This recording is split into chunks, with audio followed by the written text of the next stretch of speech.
these past 11 months are absolutely without precedent. Hi, my name's Gemma Connell. I work for the United Nations Office for the Coordination of Humanitarian Affairs, known as OCHA.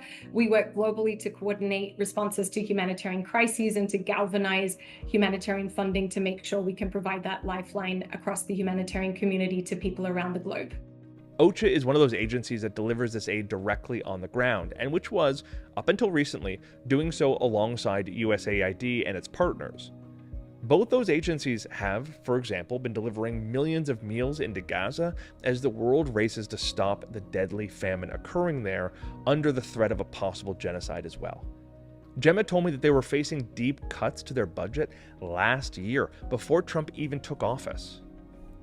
Now, what that means concretely is that as of today, we have more than 40% less funding at this moment than we did at the same time last year. And on the ground, that has catastrophic consequences for the people who we serve. So we're talking about thousands of health facilities that have been shut down or have had their activities suspended. In South Sudan alone, over 200 nutrition treatment facilities have had to shut down.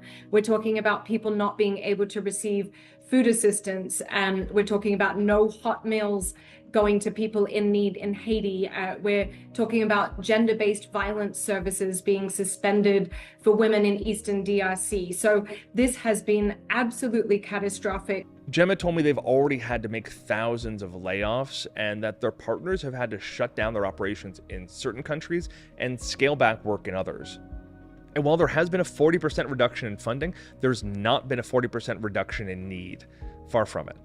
Even the most life-saving work is at risk right now, right? We've had to hyper prioritize what we're doing throughout the course of this year. And even now we have to face ourselves with, questions such as, do we respond to the displaced person in South Sudan or the displaced person in Haiti? We don't have the money to do everything that literally saves lives.